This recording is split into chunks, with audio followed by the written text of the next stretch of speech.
17절 저희를 진리로 거룩하게 하옵소서.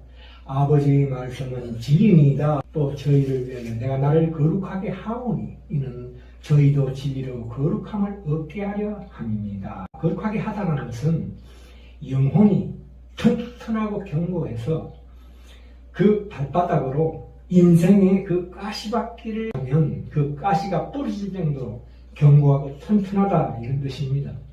그 반대는 영혼이 깃털처럼 가볍고 연기처럼 흐물흐물하다 이 뜻이죠. 15절에 그럼에도 불구하고 내가 비웃는 것은 죄를 세상에서 데려가시기를 위함이 아니요 오직 악에 빠지지 않게 보존하시기를 위함이니이다. 우리를 이 세상에서 하나님께서 보호를 하는 것이지 이 세상에서의 어려움이나 문제들로부터 벗어나는 것이 아니라는 것입니다.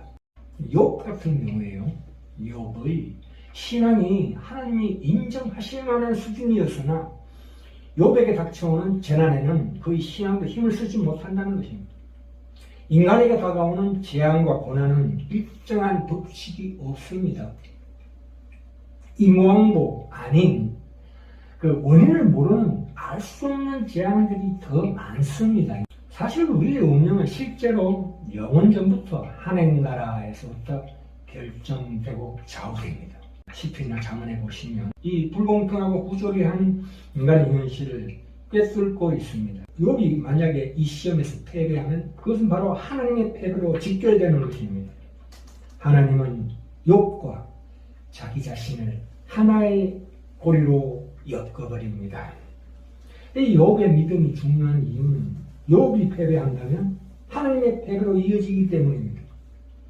보이는 세계의 패배가 보이지 않는 세계의 패배로 이어진다는 뜻입니다. 거룩으로 가는 길에서 반드시 우리는 이런 만나야 되는 이런 문제가 참으로 우리에게 닥쳐진 큰 난제가 아닌가 합니다. 놀라운 사실은 불공평이 가장 두드러지게 나타나는 현상이 바로 예수 십자가 사건입니다. 세상의 불의와 불공평에 의해서 희생 제물이 되어 십자가에 돌아가셨다는 사실입니다. 이 불공평한 세상의 채찍을 그의 온몸으로 고스란히 받아들이고 있습니다. 그러니까 하나님조차 이 세상의 불공평을 제거하지 않으신다. 예수님께서 많은 치유사역을 베풀었는데도 불구하고 거기도 공평한 게 드러나지 않습니다. 수많은 질병의 여인들은 예수님이 불공평하게 고쳐주지 않았습니다. 과연 이것이 무엇을 뜻하는 것입니까? 예수님마저도 그 불공평을 그대로 두시고자 했던 것입니다.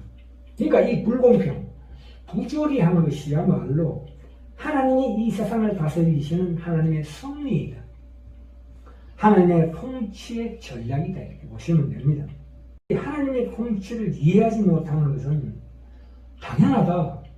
마태복음 13장 눈으로 봐도 보지 못하고 귀로 들어도 듣지 못하고 마음으로 깨닫지 못함과 같다. 어떤 이유에서든지 하나님은 이 상처받은 악의 세계를 아주 오랜 시간 동안 타락한 상태에서 그대로 견디게 하십니다. 그런 현실을 사용해서 우리의 인격을 형성해 가십니다. 하나님의 침묵과 그 보이지 않는 세계, 하나님의 나라 우리에게 보여주시는데 우리는 항상 그러죠. 한마디만 해주세요. 이 하나님의 침묵을 견디지 못하고 있습니다. 왜 그러냐면 이제 그 성숙된 신앙을 요구하기 때문입니다. 하나님은 강제로 신앙을 강요하지 않으십니다. 이사야서 45장 15절 하나님이여 진실로 주는 스스로 숨어 계시는 하나님이시니이다. 거룩이란 것은 강제로 이루어지는 게 아닙니다. 자발적인 신앙을 필요로 하기 때문입니다.